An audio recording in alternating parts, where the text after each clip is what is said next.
it's 5 o'clock. It's time for Watch Me Work. It is, it's the 14th of April all day. I'm SLP. We're joined by New Work Development at the Public Theater. We're joined by HowlRound. And we are going to do what we do every time we meet on Watch Me Work. We're going to work together for 20 minutes. And then we're going to take questions about your work and your creative process. And while we have plenty of time to talk shop, so much time to talk shop, we don't have time for you to actually share your work, but you know that because you've been here before, most of you. And if you want to get in touch and talk about your work and your creative process or ask questions about it, I think New Work Development is going to tell you how. Zoe, you're going to fill us in? Yeah. Hello, everyone, and welcome to another wonderful session of Watch Me Work. I'm Zoe. This is Amritha. We're part of the New York development team here at the Public Theater. After 20 minutes of working silently all together, we're going to get a nice queue of questions going. And in order to ask your question, if you click the React button at the bottom of your Zoom screen, it's the heart. It'll give you an option to raise your hand. So if you could go ahead and press raise your hand, we'll get a nice queue of questions going, and then we'll ask you to ask your question, and that's how we'll go about it. That's how we'll go about it. That's how we go about it. So here is the 20 minutes. Here we go.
All right, all right. So it's we had some work time. Now it's time to talk about your work and your creative process.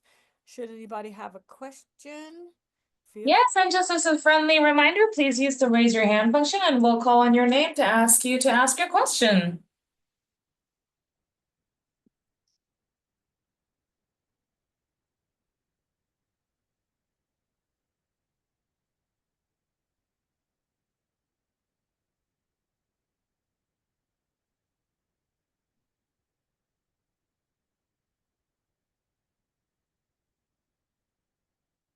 So please unmute yourself and ask your question. Thank you. Hello, Hey, Crystal, how are you? I'm good. How are you doing? All right. All All right. right, that's cool. Um, so I finished my play. Yay! Look at you. Oh, it was a lot, but we did it. We did it. Uh-huh. And I did it through, um, writing and like judging. And I was like, no, just finish, just finish. And it was like I could feel the battle of like, okay, this isn't good. This needs work. This needs to change. This needs. But I was like, no, we're gonna finish. We're gonna finish. Um, Fantastic. Thank you. So, I two things. Well, one is I saw a an interview with Maya Angelou, and I don't know if you remember the last question I was talking about was like anger and everything and writing with anger. And she had said something. The person who was interviewing, I think, was like Dave Chappelle or something. This was a long time ago, and he was talking about all the things she was going through, the violence that she's seen and the injustices that she's seen, and like is she angry, and is she like still angry? And she's like, yes, you should be angry, and write with your anger, sing with it, and it felt like I had like this permission to feel what I feel, as long as she said, but don't be bitter, don't be bitter, you know? And it just kind of gave me a fresh look. And then I saw this play called American, and it talked about it was a very interesting play, but one of the characters was a black journalist, and he was talking about understanding, and it just kind of hit me like, oh my goodness, I have to try and balance the two. It can't be one or the other, but for this kind of story, I think I needed both. So that was the realization I made that kind of helped me to finish it. Um, my question is, okay, so we're in round two, and um, there are lots of things to work on, but the question I had was, how do I in the play itself, there's a rap song. I have attempted a first draft. There is an immediate need for a second draft of this rap song, as I am not a rapper. Um, how do I write this? How do I do this? As I'm finding there are a whole bunch of different things with each story that I write, that there's a new challenge, and this is my new challenge. I'm not Tupac or Biggie, and there are so many that have this the gift, this craft. It's a craft, I find that rap is, and I've learned to appreciate their work that comes with it. So I've just been like, I have my book and words, but it's just not really gelling. So I just wanted to know if you had any thoughts on that. Well, first, congratulations for finishing your draft. That's amazing. Thank you. And from getting inspiration from Maya Angelou and maybe even Dave Chappelle. Maybe. Great, two great people who have always have something interesting to say, in Yes. my opinion. Um, so s- the rap song, the song in there, does a character speak it, or is it just something like on the radio or on the online or something? No, it's something a character comes out and in the church is given a platform to speak, and he uses it as like protest in the church. So he's calling out things, the system, and it starts off where you think he's like uh doing like a worship song, and he twists, not twists it, but shifts, and like, this is what I think, this is what I really think, kind of thing. Mhm, mhm. Okay, I mean, that's great that it's a character in your play, right? Hmm. Grounded in, characters want things, so he wants, so I mean, you're not Tupac, you're not Biggie. I mean, I'm glad you're not. They're both dead. You know what I mean? We're Yeah. also not, you're also not Maya Angelou or Ntozake Shange or Alice Childress or Shakespeare. I mean, we don't have to spend time telling ourselves that we're not some fill in the blank amazing person, if because it kind of gets in the way of you just doing what you got to do. Mm. Writing a play, writing a song, writing some lyrics. I mean, as great as all those writers are, it's just writing. You know what I mean? It's just writing. It's a certain kind of writing. It's writing that's got a lot of rhythm. Very, very mindful of the words. Maybe more mindful of the words than you are ordinarily when you write. Hmm. So you raise the bar on yourself. Good, good, and just why don't you? I'm sure you listen to a lot of music already. Hmm. Listen to some people that you really enjoy, whether it's rap or, spoken word or just great lyrics, you know. Um, it's not, I mean, I'm not to diminish it like it's just some more writing, but really, Chris, you're not Shakespeare either. So if we're gonna say what we're not, and to get in the way of what we really want to do, um, you have permission to write a rap tune. You have permission to have a career as a rapper. You can get out there at an open mic and spit. I mean, no one's gonna, you have the right to do that. You have the right to write some words down through a character in a praise song, a worship song that develops into a protest song, you know? So just keep writing and rewriting. Mm. And here when you're getting in your own way. And like you said, the judge, you had to get through that draft. Judge, judge, judge, don't judge, keep writing. That's how you got to the draft, right? Yeah. It's like, yeah, same thing. Okay. It's really, I mean, you've written so many wonderful things, I mean, really, it's the same, it's the same. Yeah, I think Lyle Kessler um says that the writer should always write themselves in a corner, and to really grapple, fight, and get to find a way to get out of it. And I kind of feel like, oh, here's my corner. There you go. There you Yeah, go. So there's your corner. yeah. And then look around. Who's in your corner? Who's in your corner? Maya Angelou's in your corner. Dave Chappelle's in your corner, and Biggie and Tupac are in your corner, and Lisa Left Eye, and who I mean, I'm thinking of, who, there are all these people in your corner. Mm. So why don't you just allow them to go, like, yeah, girl, go on. I mean, and if you think of it that way, then you're writing yourself into a corner. Basically, you're putting yourself into a place where you need to do something new. You put yourself there. Hmm. You know what I mean? Hmm. Okay, so just write it and tell us next week how great it is. Okay. Thank you. Thank you. Hi, Lauren. Please unmute and ask a question. Well, I have a question about feedback that you get from people who you show your work to. Maybe it's a group or maybe it's someone you trust, and you get different feedback, and most of it's useful, but it seems like it's too much. Like you have to trust yourself feedback is good, but there comes, I think I'm reaching a point where I'm like, I need to trust myself, Mhm, my instinct on it. mhm, mhm. Yeah, that's cool.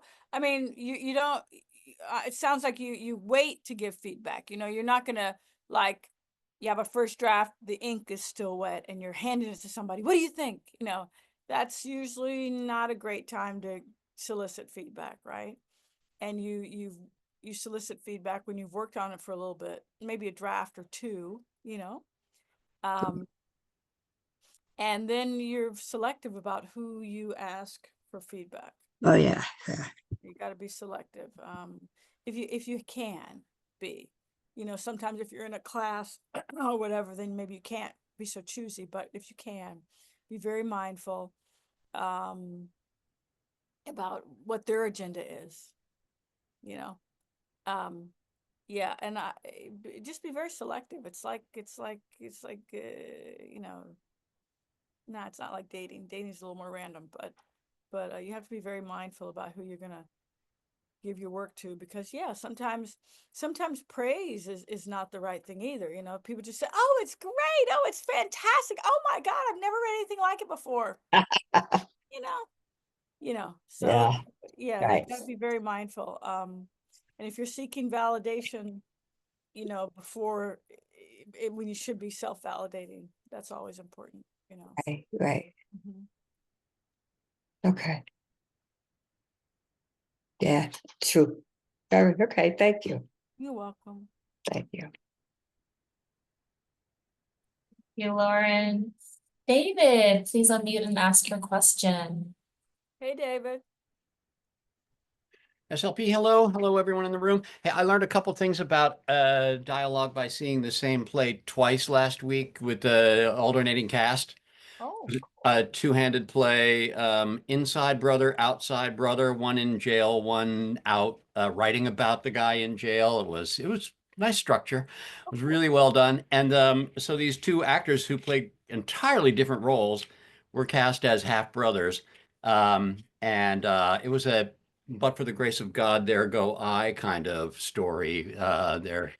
Their fate hinged on a moment, and they ended up in their different places. It's very nicely done. Anyway, what I learned about watching them swap, I knew they'd each be better at one role than they were at the other, mm, but I didn't expect them to both be better at the same role.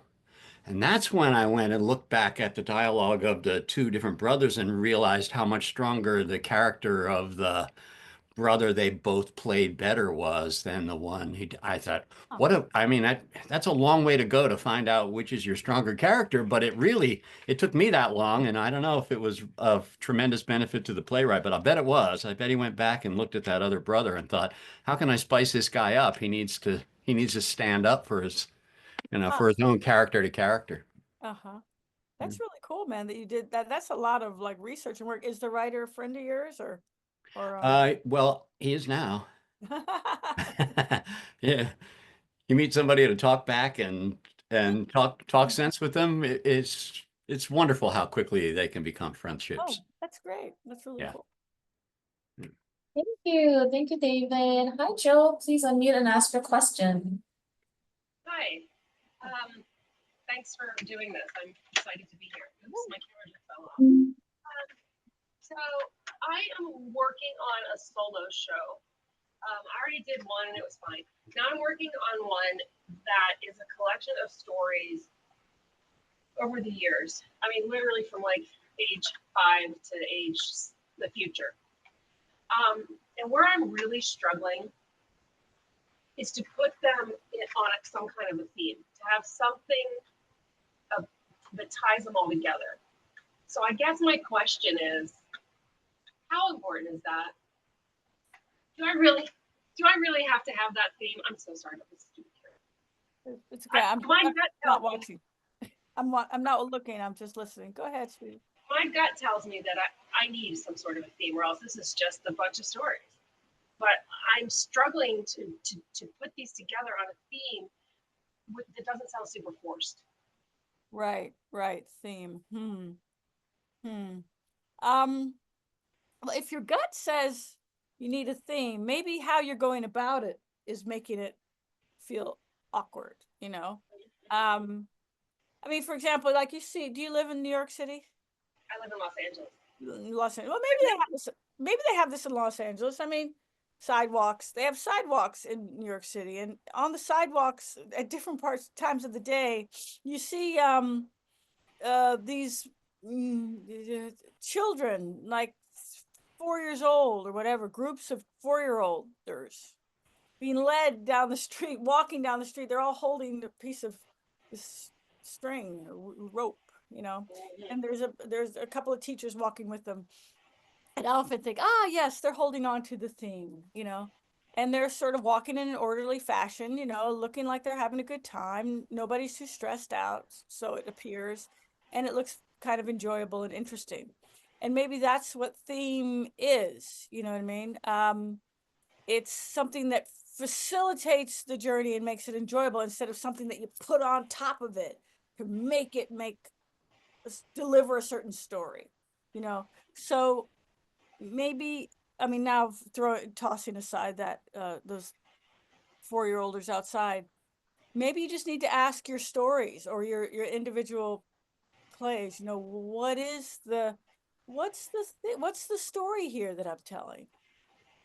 Ask your stories for the theme, if you will, for Right. the you know, the sort of unifying element. Chances are that people who go and see it are gonna come away with one anyway. So if you have an idea about what you might want to be thinking of as the unifying element, that might help. It's kind of maybe you can think of it also like a theme is like a kind of a magnet, something that sort of magnetizes it all together. It helps you trim, cut, edit, and organize your writing as you go forward. It helps you clarify the story, but it's not something you kind of stick on top of it, like a plot isn't either. It's not something you stick. It's something that emerges from the desire, from the story that you're telling, Yes. you know? Yes, that's exactly So, right. so just maybe it's something that comes from the inside out. Ask your story. What's the thing? You know, is that Okay, that actually helped me a lot. yeah? What's another way of saying theme, Joe? Can you think of another way of asking yourself that question? Maybe that will help. Purpose. Great.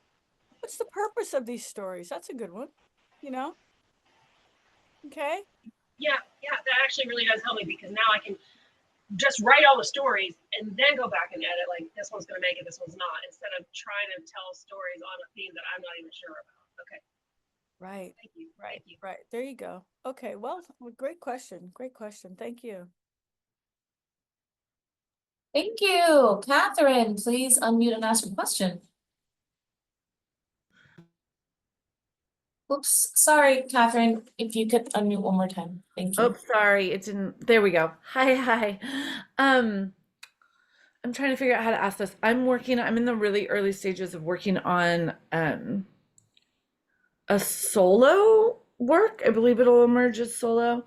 And it's autobiographical. And it's the lot of the source material is about it's about the end, about endings, but the story is grounded in the loss of my father to cancer a couple of years ago. And I have a ton of audio recordings of him that I'm using, and I'm right now in the process of trying to find his arc. Like I know my arc pretty inside and out.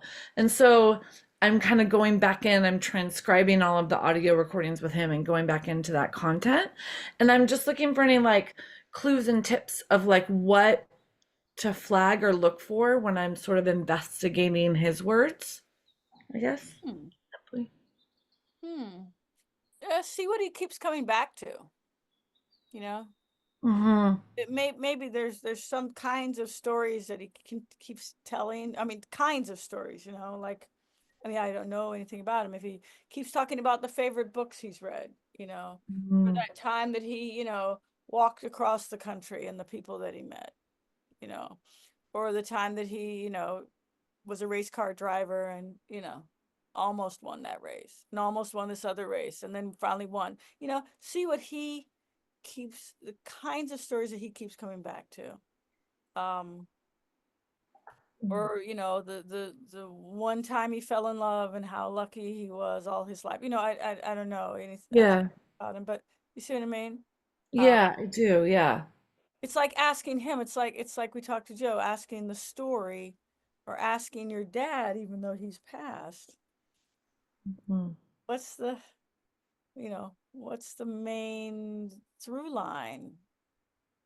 So then that could show you a kind of arc to the things he most wanted to talk about. Because Yeah. every time he talked, he was making choices about what he was saying. Mhm. Mhm. Even if he wasn't conscious, he was consciously making choices, but even if he wasn't making choices like a writer would, he's making choices like a person would. Mhm. What they want to say, what they don't, how they tell a story. Maybe he told the same story more than once. What's he trying to tell you about life or your relationship with him, or Mhm. you know Yeah. what's he trying to figure out? Yeah. Yeah. Yeah. I mean, yeah. That the what immediately comes up is he's trying to figure out how to die, sort Okay. of over and over, because it was a terminal diagnosis. So I think he Sure. was trying to figure out how to do that. Right. And yeah, what does that mean even? Because there's a saying, everyone dies successfully. So knowing that, what is it?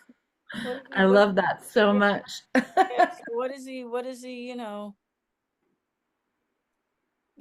It's not like is he figuring out how to die like you're trying to figure out his story arc right now? No, he's gonna get this one right.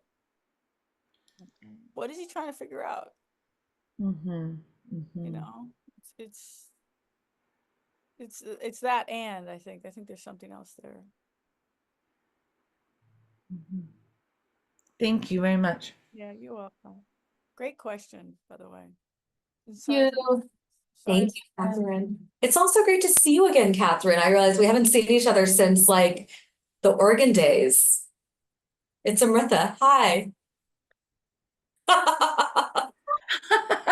Hi. Good to see I you again. didn't notice you back there. It's so nice to see you too. I'll drop you a little note. I would love to catch up. Beautiful, beautiful. Lovely. Cool. I love when that happens. Yeah. We still have about 15 minutes, everyone. So if there's other questions, please raise your hand and we would love to hear them.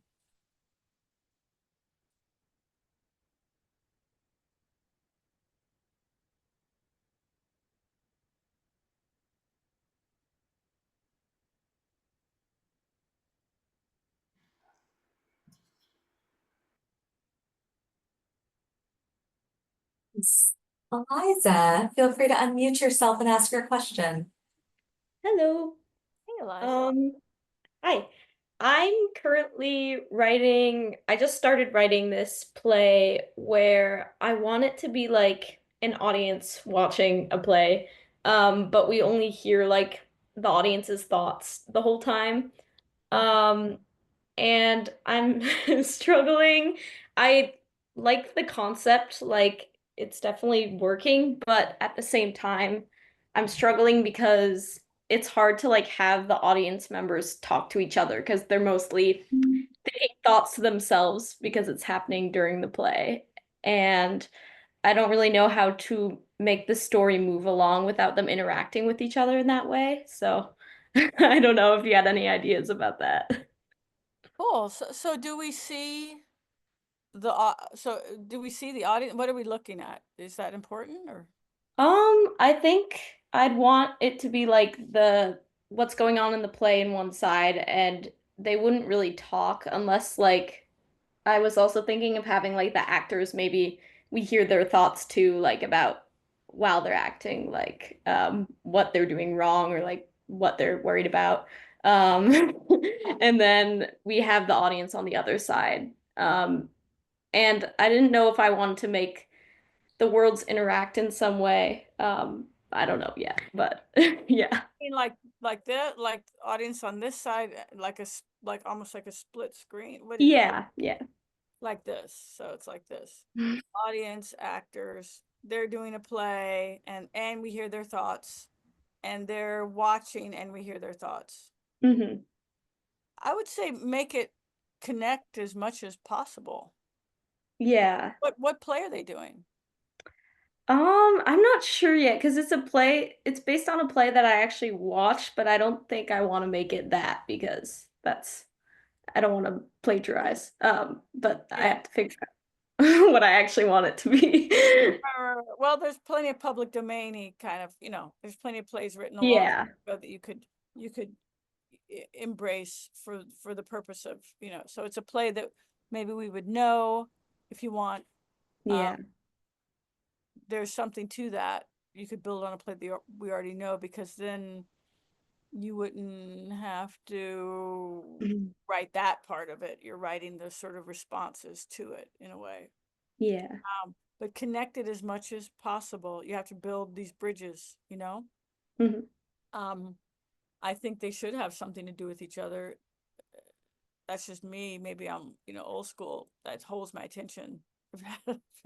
If it's just noise, then it's just if it has something to do with each other, then I'm like, okay, now I don't have to know what it means. I don't need to know the theme, but I feel like I'm engaged in some way, Mhm. So yeah, I think pick a play that's in the public domain. That's like, for example, Hamlet. Yay, they're doing Hamlet. So then you hear the actors thinking, and then you hear the audience thinking, and the play is running, and we're not thinking about the play. Yeah. You know what I mean? That makes sense. Yeah. Yeah. Okay. It has to be Hamlet, but that's just the first thing that came to mind. Does that make sense? Yeah. Yeah. It sounds like Thank you. fun. It sounds like fun. Yeah. Thank you, Eliza. And back to you, Catherine. Only if there's no one else waiting in line. I just had another thought. I'm just curious about what you do when you notice yourself avoiding the work because you're intimidated by it. Does that makes any sense? Like, it's too hard. Yeah, or like it's too big. I think with this story, it's so big to me.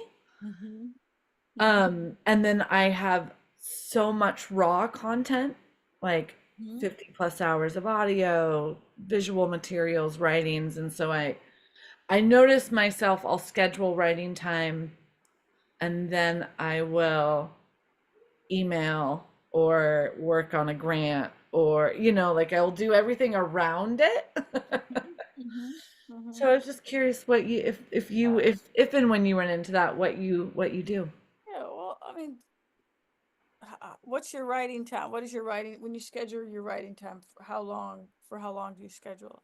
I try to do 2 hours. Maybe that's a little too long, but yeah, 2 hour chunks. Yeah, do like 5 minutes. I mean, 5 minutes. You're gonna sit down. You're gonna set your timer. You're gonna work for 5 minutes. That's all. Yay. Then maybe, I don't know, before dinner or after dinner or whatever. I don't know when you write, but then after dinner or before dinner, you sit down and write for another 5 minutes. It's like, have you ever run a marathon or? Yeah, I trained for a 10K. There you go. Okay, you've trained for a 10K. So it's like that. I mean, I don't know, but I'm guessing you didn't training for a 10K, you didn't go out and run a 10K. You trained for a 10K, right? So if you train for a marathon, you run, I don't know, a mile. If you really at the beginning, you run a mile, and then the next day you walk. It's very small. If we do small bites, someone said, what's the joke? How do you eat an airplane? One piece at a time. Or that song, How Did Johnny Cash Steal a Cadillac? No one knows the song, I know, but it's an old song. One piece at a time. That's right. So I don't think it was Johnny Cash stealing the Cadillac. Anyway, it was a song that he sang about some guy who took a Cadillac. One piece at a time. And that's all you do. And that you think, oh my God, I'll never get it done because I have to spend like 5 hours a day to do my writing or whatever, my painting or my architecture project or my woodworking project. No. It's a little tiny pieces. So try 5 minutes. And if you get intimidated by 5 minutes of work, try 2 minutes. Or try 1 minute. Do 1 minute a day. And then one day you're gonna go to your writing area and go, I could do 2 minutes today. You know, I could do 5 minutes the next week. Maybe I'll do 10 minutes. Maybe I'll do 10 minutes 3 times a day. See? Are really, really small, really tiny. Like you started. You were very small once, weren't you? I was teeny. Yeah, so was I. We just kept adding to it, you know what I'm saying? Now look at us. Oh my goodness. You know, I mean, we started out really, really, really small. You know? Yeah. Yeah. Thank you. You're welcome. That's a great question. We all wonder how to do that. And just because you write something once, you got to be creative about how you figure out how to get it done the next time, you know? So that's very helpful too. I'm sure a lot of people.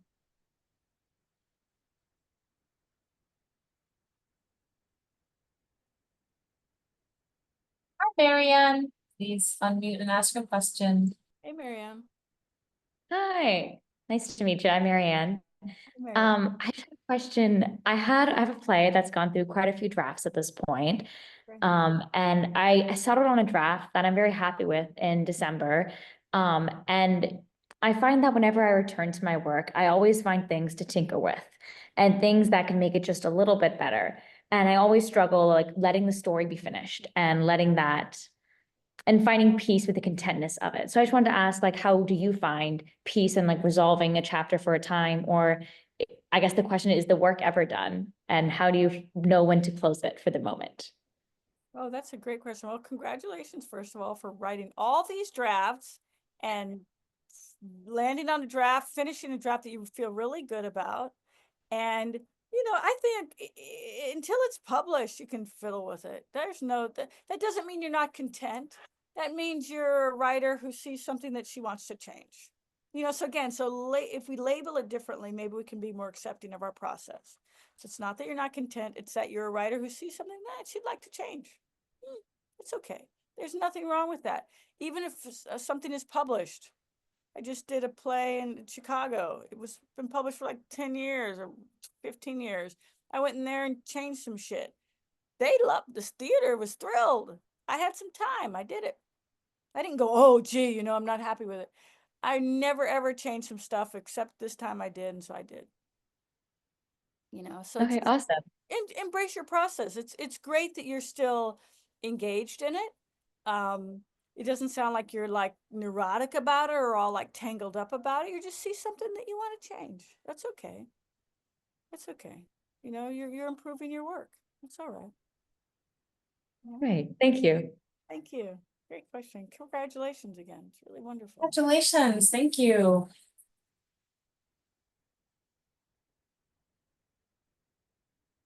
We have about 4 minutes left, so we have time for probably one more question, if anyone has a question they want to share today.